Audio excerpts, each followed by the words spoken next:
Hey everyone, welcome to the show. So, the FBI just made one of its largest seizures of explosives in FBI history.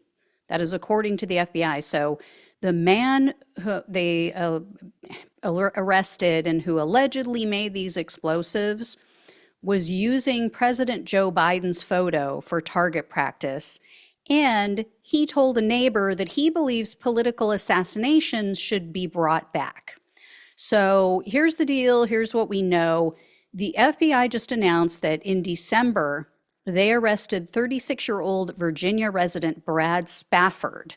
They charged him so far with possession of a firearm because he had an unregistered short barrel rifle. Spafford, though, could be hit with a lot of additional charges because he had more than 150 pipe bombs and other homemade devices that they found at his residence. So most of the explosive devices were found in a detached garage. Apparently, this guy has a 20-acre property, but they found several pipe bombs in a backpack inside his house. And he lives in this house with his wife and two young kids. Those bombs, they said, were completely unsecured. And check this part out. So the backpack had a patch on it shaped like a hand grenade. And on this patch, it says hashtag no lives matter. Apparently, that is a phrase that's related to some online movement that encourages their members to commit acts of violence, not just against other people, but against themselves. And they found a jar also in this guy's freezer. It was labeled dangerous, do not touch. And the FBI said it contained a substance called HMTD. The prosecutor said this is, quote, an explosive material that is so unstable it can be exploded merely as a result of friction of temperature changes. Yeah. And then another news report said some of the explosives were loaded in a wearable vest, and most of the devices were detonated on site because they were too unsafe to transport. But the authorities said they kept several of these devices for analysis.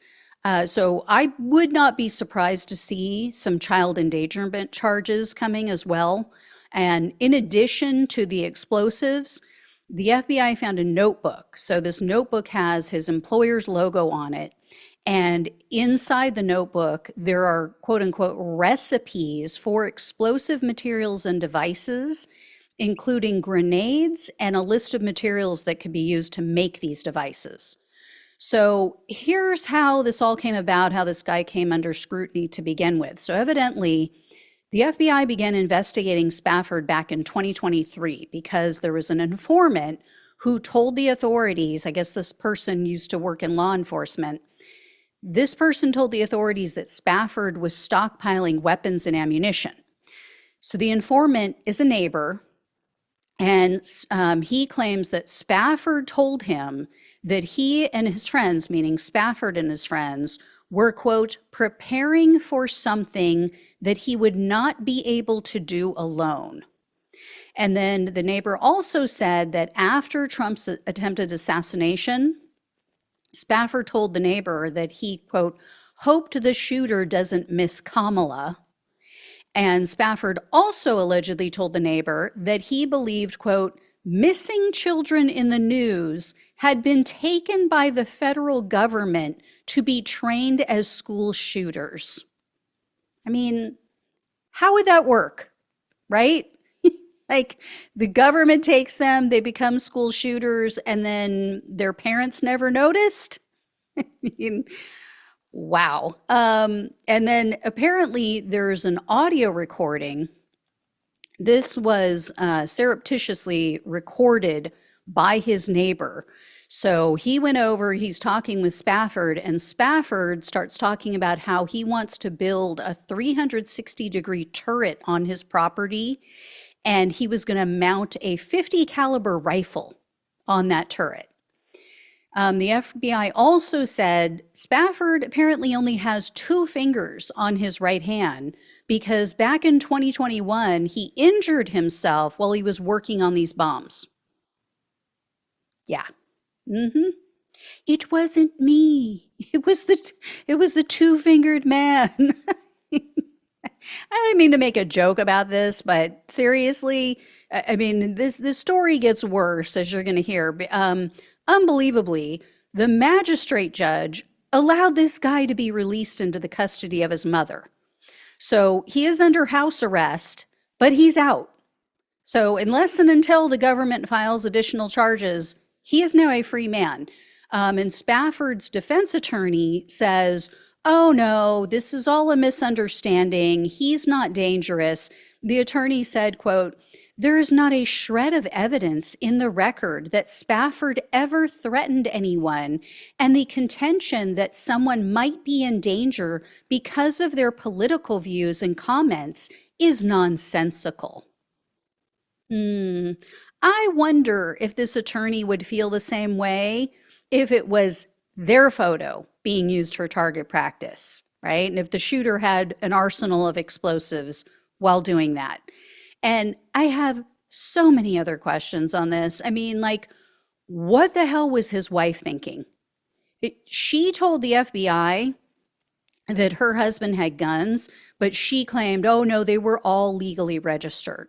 So this is not true, according to the news reports.